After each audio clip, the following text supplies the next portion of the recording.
Certainly appreciate certainly appreciate the opportunity to speak with you this morning about Oregon OSHA's heat illness prevention and wildfire smoke rules. Again, my name is Ted Bunch, and I'm going to go over the heat illness rules, and my colleague Tom Bozikovic is going to go over the wildfire smoke rules. Next slide, Tom, please.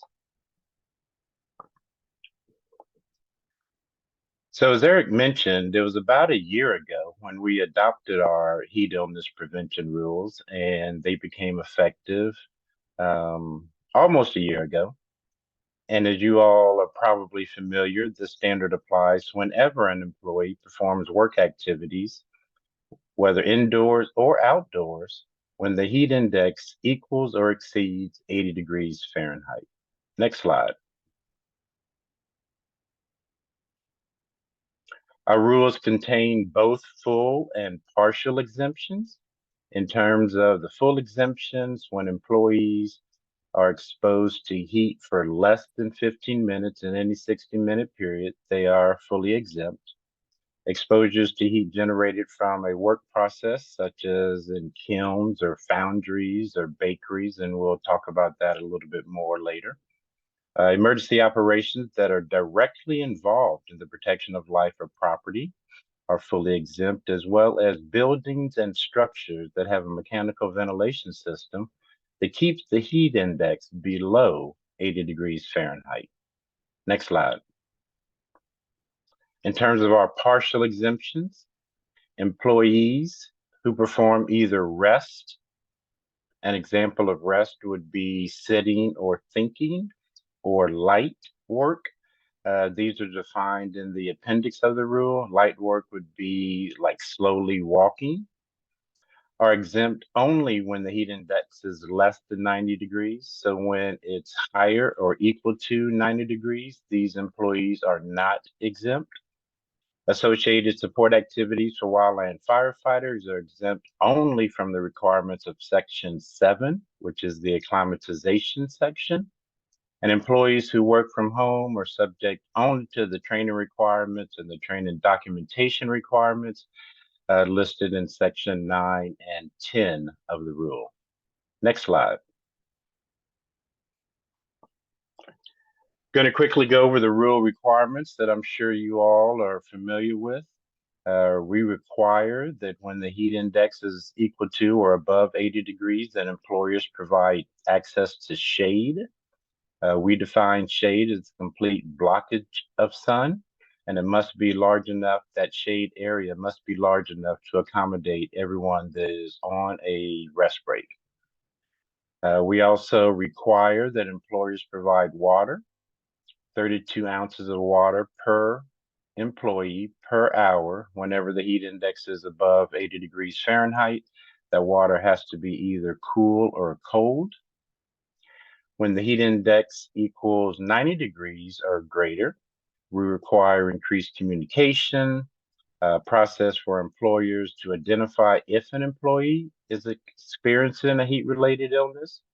Employers must designate a person to summon emergency medical services. And certainly one of the tools that folks can use to determine the heat index is the NIOSH Safety Tool app. Or people can use a meter that actually measures the temperature and relative humidity. We wanted to provide employers with options when it comes to implementing work rest schedules when the heat index is above 90 degrees. And I'm going to quickly go over those options on the next slide.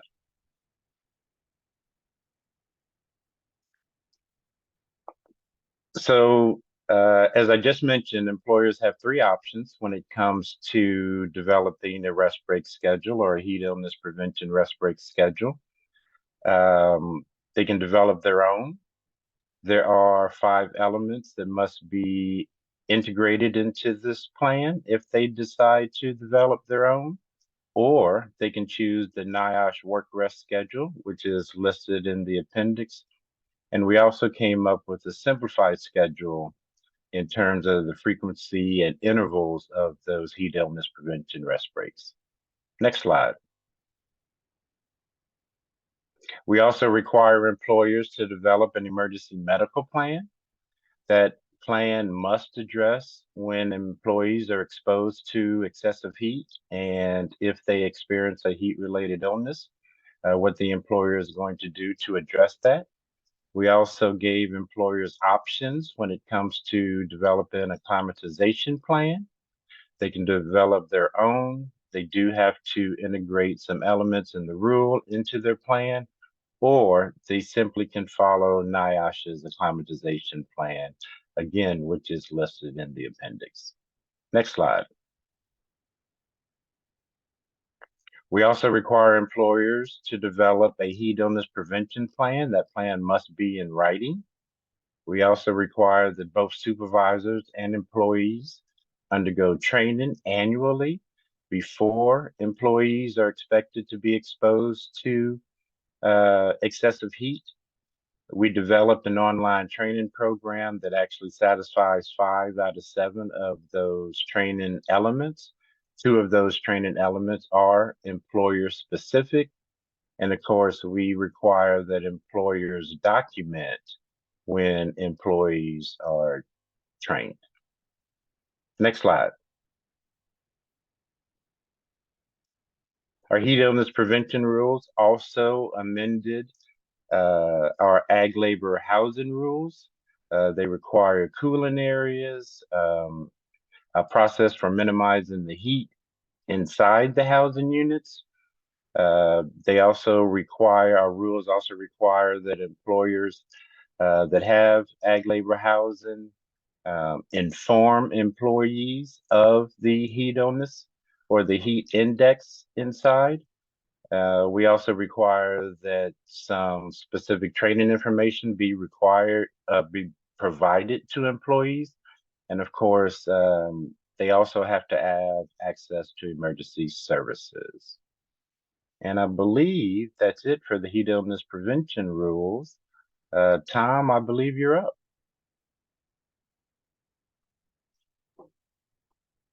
Thank you, Ted. As Eric mentioned, my name is Tom Pozichevich. I'm a technical specialist with Oregon OSHA, and I'll be going over the wildfire smoke protection standards.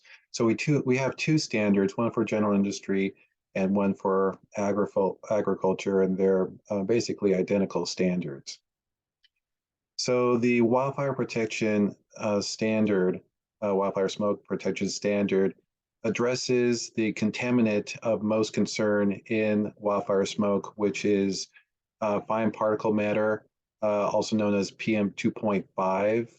And that is particles, and I added this illustration to show you just how small these particles are in comparison to a human hair. So they are particles that are 2.5 micrometers in diameter.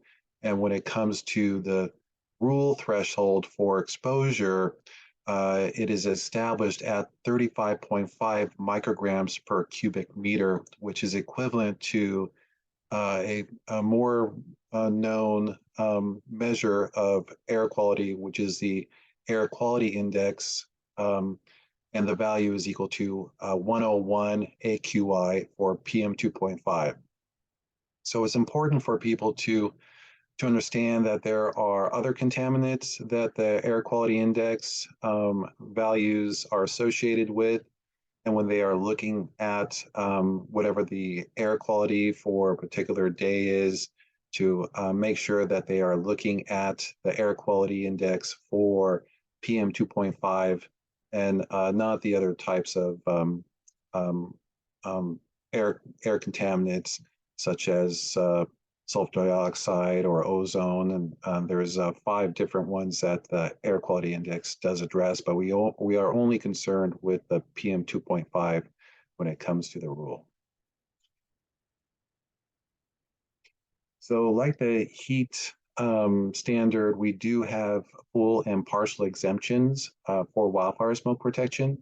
So if employees are working in an enclosed building where the air is filtered by mechanical ventilation, and the doors and windows are kept closed only when it's necessary to go in and out, Those workplaces are exempt, fully exempt.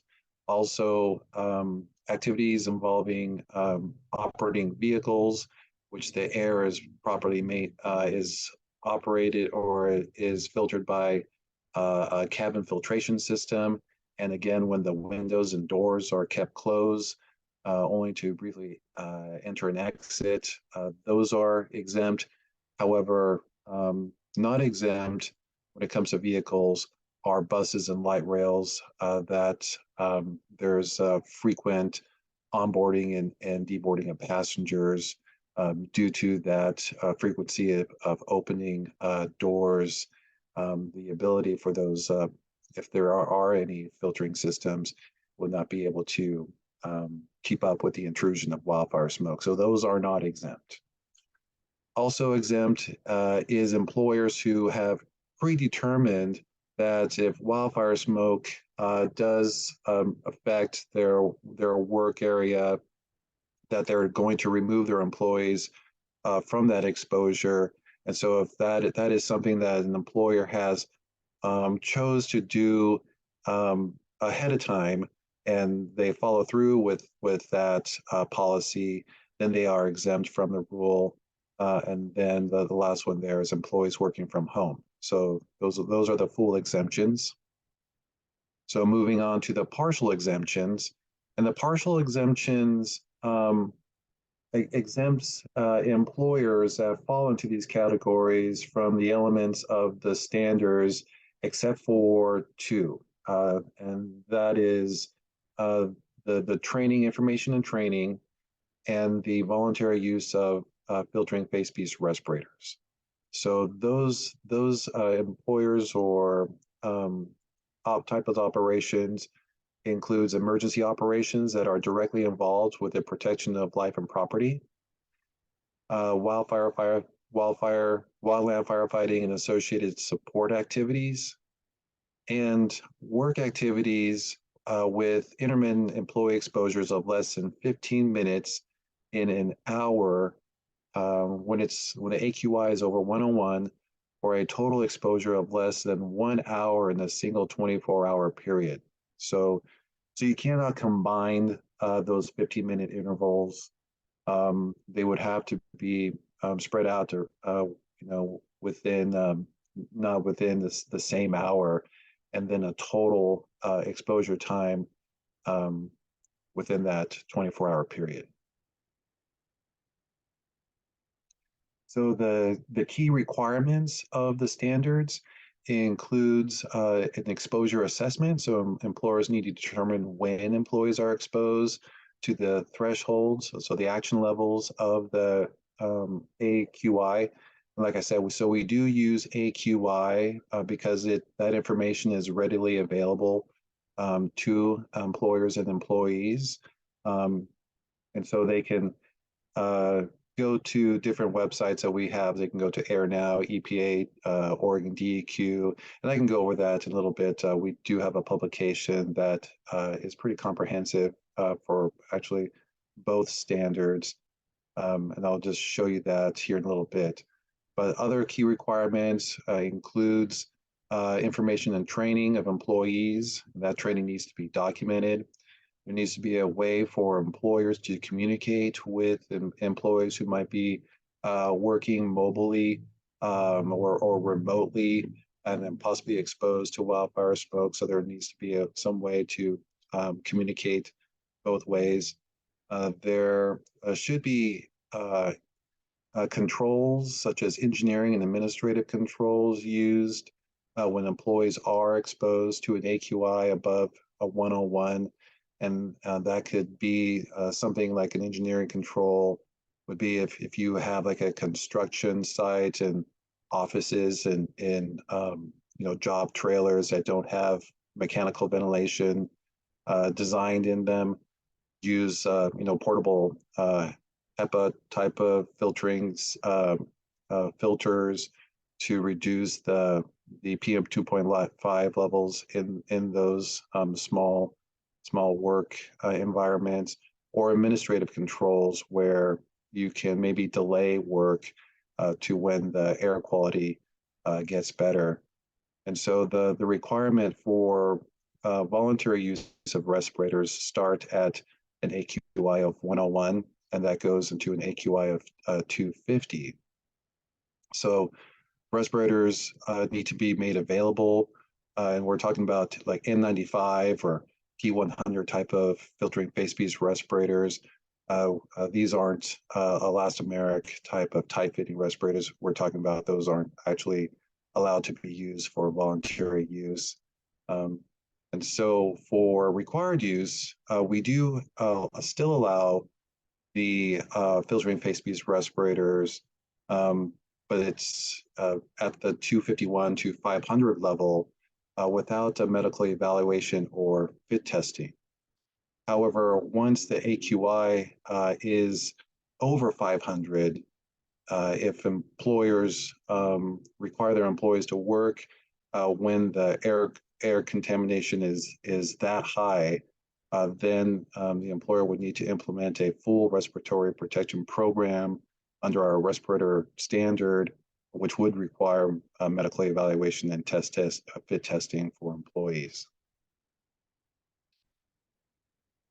So in our standard, we do have a table 2 in Appendix B that just goes over what's required at those different AQI levels.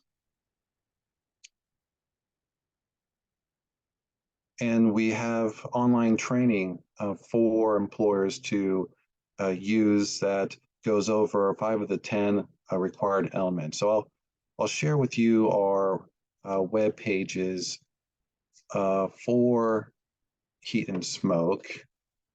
So if those of you who haven't been on our website, a good way to navigate our information is by using our A to Z topics link in the green ribbon at the top. So if you were to click on that and click on W, you'll see a link for wildfires. Under this link, it contains all our information regarding our wildfire standard. There is a very comprehensive publication that we have as far as the key requirements for wildfire smoke rules. It's not a substitution for the actual rules themselves, but we've made it very comprehensive. So it is something that an employer can use to just know what all the requirements are. And it goes over the exemptions, which I've already mentioned.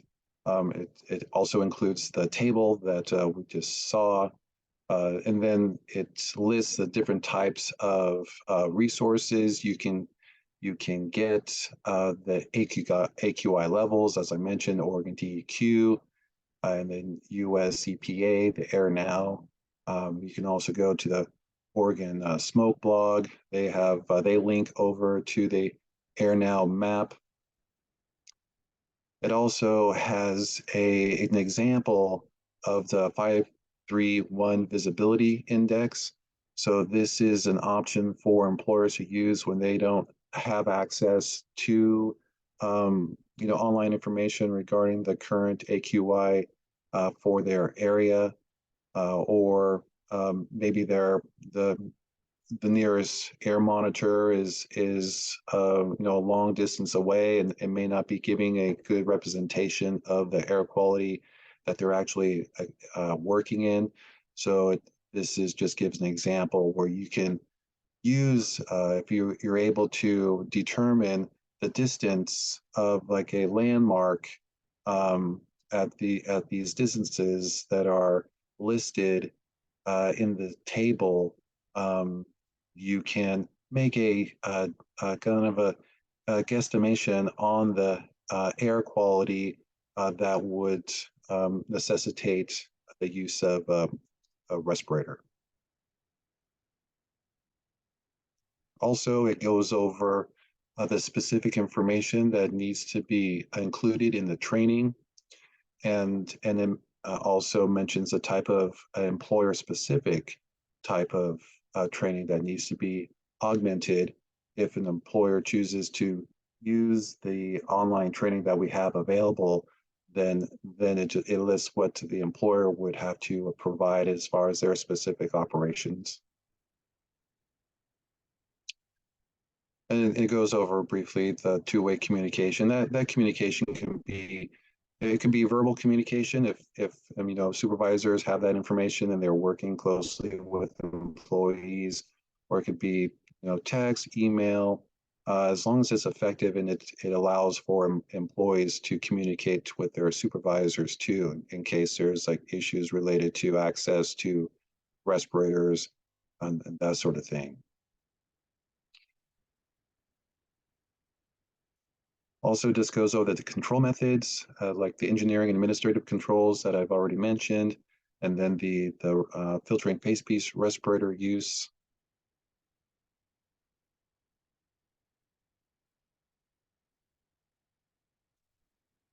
Again, I'll go back to the web page. So this is where the publication that we were just looking at. Also, if you continue scrolling down, you'll see where the Wildfire Smoke online training course link is. Also, under the rules and rule related, you'll see the two different rules that are eventually identical, one for general industry and then one for Division 4. So general industry would also incorporate forestry activities under Division 7 and construction under Division 2, since both of those divisions have applicable standards that would require you to follow Division 2.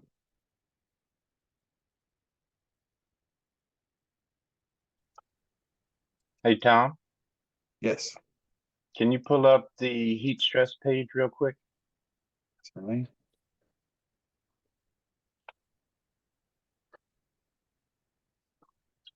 And can you enlarge your screen in the upper right? I think it's already enlarged. Okay. If you could just scroll down quickly, I just want to mention to the attendees that in terms of the heat illness prevention rules, we either updated or created about 15 different educational materials to assist employers with complying with the rule. And a lot of those resources are also available in Spanish. And again, as Tom mentioned, you can get to the heat stress page by clicking on the A to Z topics and then H for heat stress. I'm not going to go over any individual publication, but if you scroll down, you will also see the link to the online training. And if you want to click on that real quick, as I mentioned, if you could click on that link for me, the heat on this, there you go, and scroll down just a little bit. Stop right there. Perfect. As I mentioned before, the heat illness prevention course does satisfy 5 out of the 7 training elements. And if you look on kind of the middle part of the page, you can see that 9B and 9D from the rule are the employer-specific training requirements. And that's all I'm going to say about this page, unless I guess we can take questions now, Tom. Does anybody have any questions? I have one. Roughly how many inspections did OSHA open last year related to the heat and smoke rules? And what can you say generally about the outcomes of those inspections?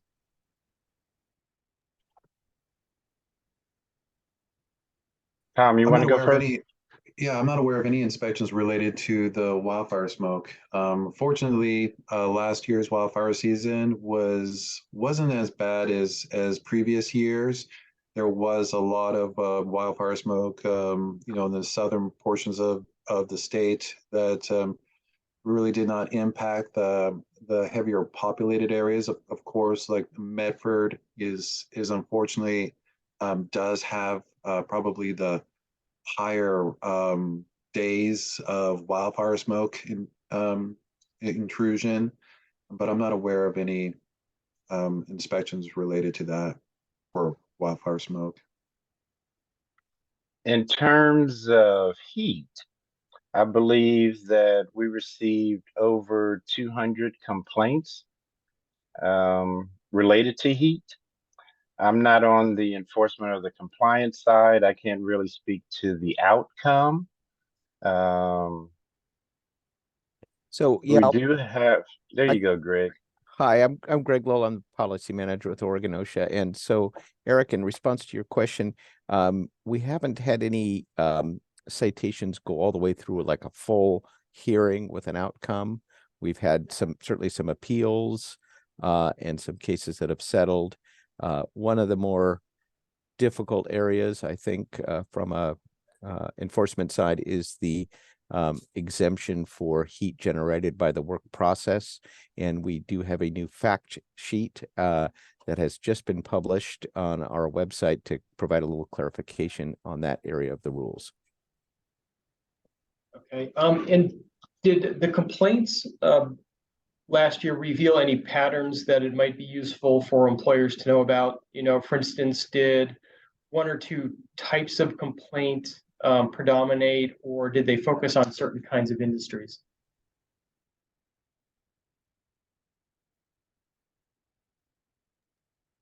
And I guess that would have to be heat since there were none, I guess, for the smoke rules.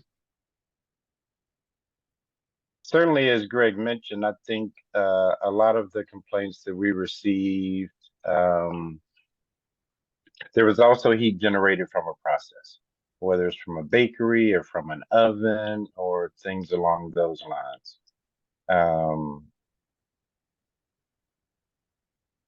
Yeah, and like Greg said, we haven't, those inspections haven't gone through fruition, so to speak. And so in terms of outcomes, we can't really speak to that at this point in time. Okay. Yeah, I think one of the more challenging areas for employers has also been the kind of the work rest break schedule. You know, when you have like, say, road paving crews and other things where there is time sensitive elements in trying to get work done and, you know, trying to rotate people through or provide adequate rest shade in outdoor work, that has been sort of difficult. And so we've heard from employers seeking guidance on that. And we do have a consultation unit that helps assist employers with complying with the rules and developing their own programs. So we would certainly encourage employers to reach out to consultation for assistance. And just to follow up on what Greg said, we've also heard from school systems that do not have air conditioning and how teachers are expected to comply with, or staff to comply with, the work rest schedule as well. Based on, you know, the first year of, 1 year of experience, is OSHA contemplating any adjustments to the rules, or is it just too early? We don't have any plans for adjustments to the rules at this time. We're certainly keeping an eye on what might happen with federal OSHA, and if they do any rulemaking in regard to these areas, our requirement is to be at least as effective as federal OSHA. We're out actually a little bit ahead of them right now in terms of our rules and our requirements. So, but if they pursue any rulemaking, then it's something we may have to react to. Well, are there any other questions? And I don't see any. If not, I guess we'll wrap things up. Thanks a lot for both of you, and you, Greg, for being here. Again, the webinar a recording of it will appear on our website, so anybody who wasn't able to make it today can check it out at their leisure. Thanks, guys. Thank you. Thank you for the opportunity, Eric.